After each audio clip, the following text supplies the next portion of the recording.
Bonjour à tous et à toutes. Salut. Et bienvenue sur Ultra Endurance Podcast, le podcast où on va parler d'ultra endurance, mais aussi tout ce qui touche autour de l'ultra endurance, c'est-à-dire la nutrition, c'est-à-dire l'hygiène de vie, le lifestyle, la préparation mentale. Et du coup, on est avec Guillaume pour répondre à toutes vos questions. Exactement.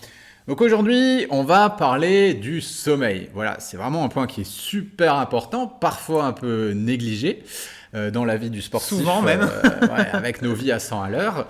Donc Guillaume, il va pouvoir nous expliquer tout ça et vraiment en détail pour qu'on puisse capitaliser sur son sommeil pour avoir les meilleurs résultats, les meilleures performances et surtout conserver sa santé, se sentir bien. Exactement. Donc dis-nous tout. Par rapport au sommeil, déjà, qu'est-ce que tu peux nous dire ? On va répartir ça sous forme de 5 conseils, histoire de structurer un petit peu les choses, expliquer mais en introduction... un petit peu ce que c'est le sommeil aussi. Ouais, voilà. Déjà, ce que tu as dit en introduction, c'est super intéressant, c'est-à-dire que c'est souvent négligé, et trop négligé par le sportif. Donc, on l'avait déjà dit avec la nutrition, voilà, mais souvent le sportif, il veut s'entraîner, bien évidemment, hein. Sans entraînement on ne peut pas performer, mais on en oublie un petit peu tous les rouages qui sont essentiels autour. Donc la nutrition en fait partie, tu l'as cité, la préparation mentale, etc. Mais le sommeil, c'est un des rouages essentiels pour la progression. Et en négligeant son sommeil, on annule un petit peu tout ce qu'on a pu mettre en place au quotidien, que ce soit en termes de nutrition, que ce soit en termes aussi d'entraînement, etc., etc. Qu'est-ce que le sommeil ? Alors, comment expliquer un petit peu le sommeil ? Il y a plusieurs phases, sans rentrer un petit peu dans les détails. Mais en gros, il y a l'endormissement qui nous amène au sommeil lent léger. Et après, il y a ce sommeil lent profond qui est très très important. Ça fonctionne par cycle. Et ce sommeil lent profond là, c'est où il va y avoir la récupération maximale au niveau physique, mais aussi au niveau intellectuel, stockage de la mémoire, régénération complète. Après, on re-rentre dans un sommeil lent, léger de nouveau. Puis, il y a la phase de sommeil paradoxal où il y a les rêves, etc. Donc, tout ça, c'est sous forme de cycle qui dure environ 90 minutes, on va dire. Mais on va dire le corps de la récupération, elle se fait sur ce sommeil lent, profond. Sur cette partie-là de nuit, on va éviter de se réveiller, bien évidemment. Voilà. D'où l'importance d'avoir un sommeil, d'être dans un endroit calme. Et d'où l'importance du conseil numéro 1, peut-être qu'on donnerait, ce serait d'avoir un environnement adéquat. En fait. Propice à... propice au bon sommeil et à l'endormissement aussi. Donc, tu as vécu l'expérience récemment, et tu peux nous le dire d'ailleurs, c'est déjà sur la literie de qualité. C'est vrai que par rapport à ça, moi je me suis rendu compte il y a peu de temps, en fait, ça faisait super longtemps que je n'avais pas changé mon matelas, et en fait je me suis fait mal au dos. Voilà, je me suis bêtement fait mal au dos sans forcer plus que ça, je ne savais pas d'où ça venait. Et c'est vrai que j'ai changé ma literie et ça a été au bout d'une semaine, alors que je me fais jamais mal au dos d'habitude, j'ai changé la literie et c'était reparti. Donc ça, c'est aussi un des points, j'en ai fait expérience. Donc pareil, literie, mais aussi tout ce qui est oreiller, couette, etc.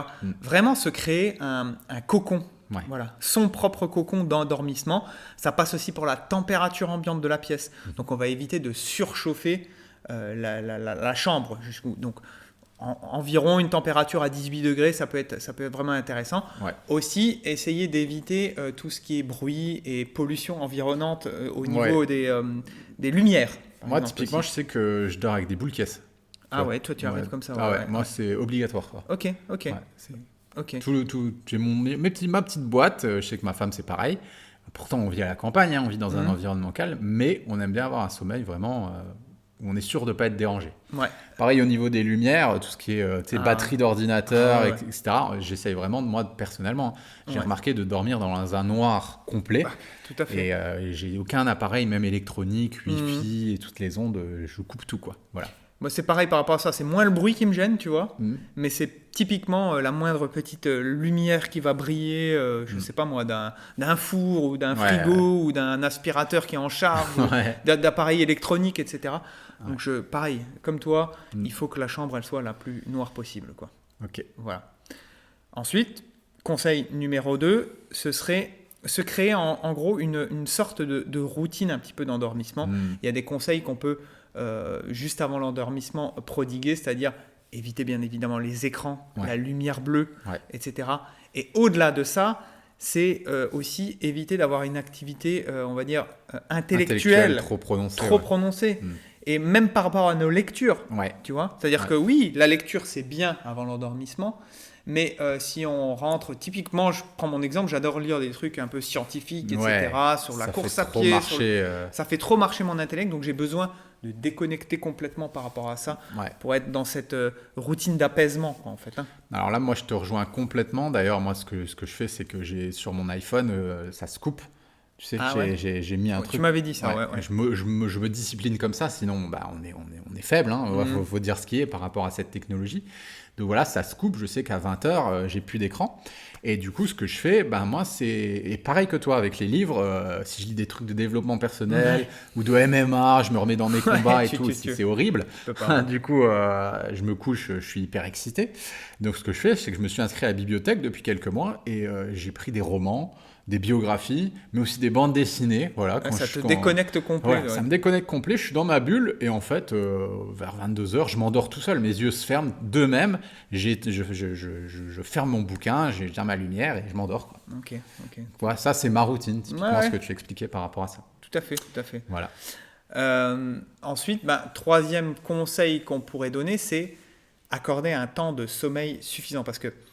Et aussi, ça en revient à qualité et quantité. Ouais. C'est-à-dire que par personne, il n'y a pas de norme en soi. Oui. C'est très individuel, qu'on soit un petit ou un gros dormeur. Mais en gros, il faudrait entre 7 et 9 heures de sommeil. Mais dans de bonnes conditions, comme on l'a dit tout à l'heure. Ouais. C'est-à-dire que oui, on peut passer 9 heures dans son lit, mais si on a des coupures de sommeil, si on regarde le téléphone, voilà. Donc, il y a qualité, il y a quantité, mais il y a aussi qualité par rapport à ça. Et aussi dans tout ce qui est qualité du sommeil, on peut intégrer à ces journées des siestes courtes. Alors on sait que c'est un petit peu mal vu du côté peut-être français en se disant oh le feignant. Voilà, il fait une sieste, c'est un feignant, et on appelle ça des power naps, et c'est plus ou moins on va dire 20 minutes.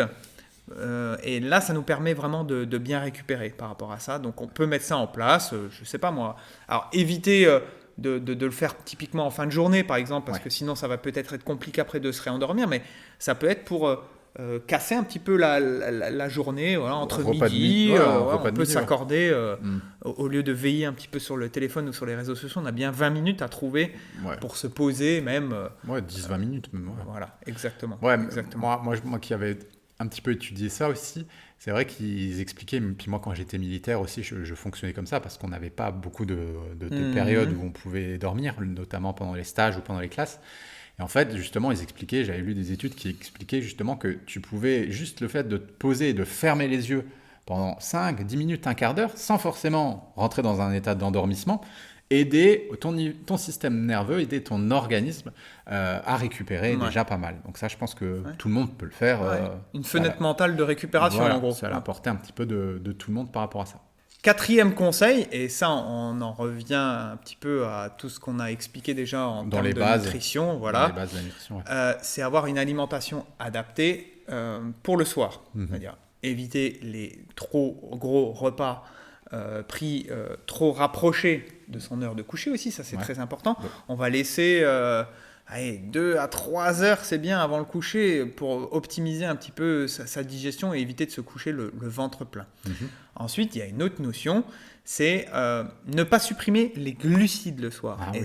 On le voit trop souvent. Dans tes coachings, tu le vois aussi. C'est clair. En fait, il y a ça va avec le neurotransmetteur sans rentrer vraiment dans les détails. Il y a sérotonine et mélatonine. C'est dépendant du tryptophane. Et en fait, ce tryptophane-là, c'est un acide aminé qu'on va retrouver dans les aliments qui sont riches en glucides. Donc, ça va nous aider à cet endormissement. À l'inverse, il y a la tyrosine. C'est un acide aminé qui est présent dans les produits plus riche en protéines et notamment d'origine animale. Et ça va jouer sur le côté dopamine et mise en action. Donc, typiquement pour le soir, il faudrait réussir à avoir une part de glucides normale, en quantité raisonnable. Ne pas les enlever. Ne surtout pas les enlever. Et en fait, de plutôt répartir ces protéines d'origine animale le matin, le midi, et le soir d'avoir végétaliser, de végétaliser un petit peu plus son alimentation. On ne surconsomme pas de protéines d'origine animale le soir. Et ça, des fois, on le voit trop souvent. Et il y a aussi un degré de force, entre guillemets, dans les protéines, c'est-à-dire plus une viande va être rouge et va être issue d'un animal, d'un mammifère gros, on va dire, plus ça va être une viande forte. Typiquement, une viande de bœuf, c'est une viande qui est très forte. Plus on va se diriger, ou stimulant, tout à fait, et plus on va se diriger peut-être vers des fruits de mer ou des petits poissons ou des œufs, moins ça va justement avoir une incidence par rapport à ça. Donc dans sa journée, on répartit surtout ses graisses et ses protéines plutôt sur le petit déjeuner et le déjeuner, parce que en fait le sommeil ça se prépare toute la journée, parce qu'effectivement si vous n'avez pas votre quantité de macronutriments répartis sur les 2 autres repas, effectivement le soir il faudra compenser. Donc, avec un gros repas. Et voilà. D'où le piège, quoi. Exactement. Ok, alors moi je peux faire un petit partage peut-être, ça peut être assez intéressant pour nos auditeurs.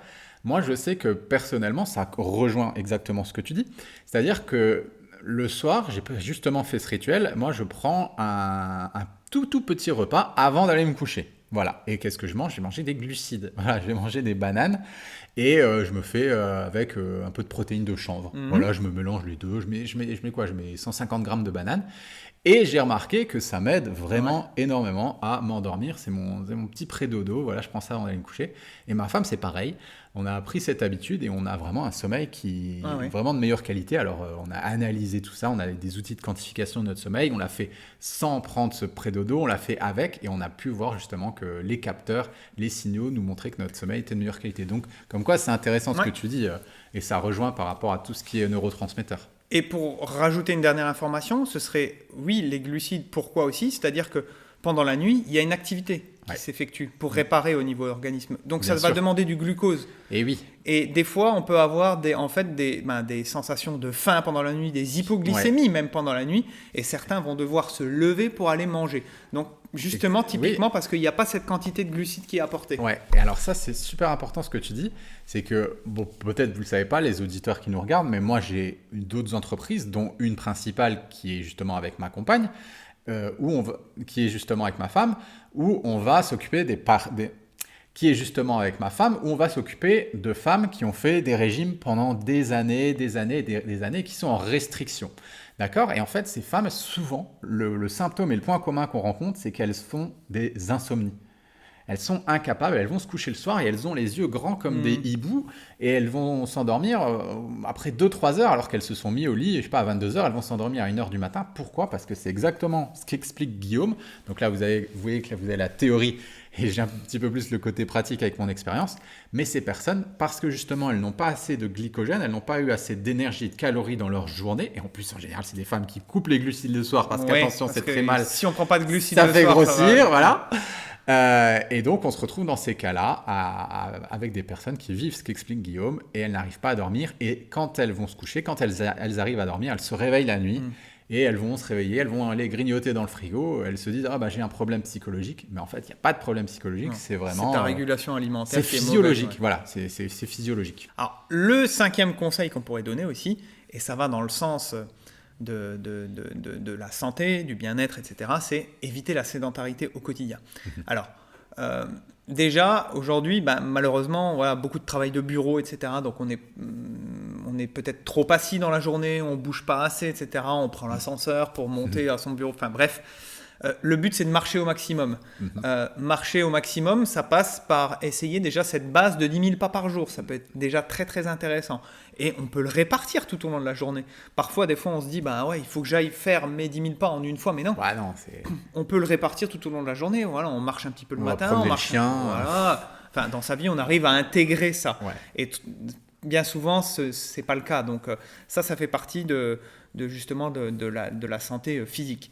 Et avoir une activité physique régulière, mais qui va solliciter un petit peu toutes les filières, que ce soit en intensité. Pas que du cardio, par exemple. Voilà, que ce soit de la basse intensité, que ce soit de la haute intensité, que ce soit au niveau musculaire aussi.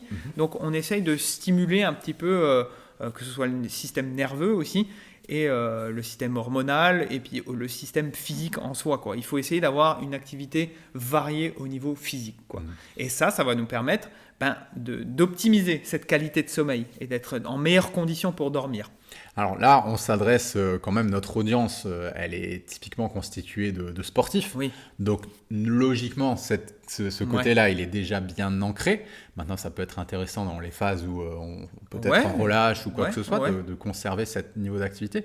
Mais moi, ce que j'ai remarqué, du coup, c'est que quand je fais du sport le soir, tu vois, quand je m'entraîne le soir ou quand je fais des sports où il y a beaucoup d'intensité le soir, et ben mon sommeil est de moins bonne qualité. En fait, là, je vais galérer à m'endormir et je vais être quand même assez agité. Donc, qu'est-ce que tu en penses ? C'est très individuel. J'ai lu récemment, quand je faisais mes recherches un petit peu sur le sommeil, où ils avaient fait une étude un petit peu sur des triathlètes et ils leur avaient fait faire à 2 groupes, de l'autre une activité très intense avant le coucher et de l'autre une activité normale, et il n'y avait pas sensiblement de différence. Donc c'était individuel. Moi, je suis pareil que toi, c'est-à-dire que si je stimule trop au niveau intensité, typiquement, ça ne va pas. J'aurais du mal à dormir, je pense à la séance, je vais être trop stimulé. Alors je pense que ça, c'est une question très individuelle et il faut essayer de trouver son propre mode de fonctionnement par rapport à ça, quoi. Typiquement, moi je sais que personnellement, je vais faire plus mes séances d'intensité, sport de combat, VMA et tout ça, je les mets le matin en général. Et le soir, qu'est-ce que je vais faire ? Des séances de renforcement musculaire, de musculation, où je vais faire du yoga. Voilà, tout ce qui est étirement, je profite de ça. Au contraire, je me mets une petite musique et je dors du coup vachement mieux, quoi. Et ce que tu dis, c'est bien, c'est-à-dire que faire la musculation comme ça, le renforcement le soir, c'est bien aussi parce que comme on va se coucher, il y aura ce fameux sommeil lent, profond, qui va permettre justement d'activer au mieux la récupération musculaire. Et puis ça va dans la phase de relâchement, peut-être avec le yoga aussi, ce que tu dis. Donc il faut trouver sa propre routine. Carrément. Si je pourrais rajouter la phrase que j'ai écrite d'ailleurs en article, c'est bien bouger, bien manger, bien relaxer. Et tout ça, ça nous amène à mieux dormir. Voilà. Donc on peut retenir ça, quoi. C'est carrément ça, ces 3 points-là pour avoir un sommeil de qualité, réparateur, et puis qui active ce côté performance, mais aussi santé, bien-être, et ça nous tient à cœur par rapport à ça. Exactement. Bon, je pense qu'on a fait le tour par rapport au sommeil. Exactement. Super intéressant en tout cas tous les retours que Guillaume a pu nous faire. J'espère que ça vous aura plu aussi. Si c'est le cas, n'hésitez pas à mettre un petit pouce bleu, un petit like, un petit j'aime en fonction de la plateforme sur laquelle vous écoutez. Si notre podcast, il vous plaît, si vous apprenez des choses avec nous, puis si vous nous trouvez sympa, n'hésitez pas à mettre un petit commentaire sur la plateforme sur laquelle vous écoutez. Nous, c'est ce qui nous plaisir de répondre. Et puis n'hésitez pas aussi à nous poser vos questions. Et comme ça, nous, on pourra avoir des thématiques pour d'autres vidéos, pour d'autres podcasts. Comme vous le savez, nous, le but, c'est que ce soit un outil qui soit participatif, ce podcast, et qu'on construise ce cheminement, ce partage de connaissances avec vous. Voilà, on vous dit à tout bientôt, les amis, bientôt pour un prochain épisode. D'ici là, portez-vous bien. Salut. Ciao, ciao.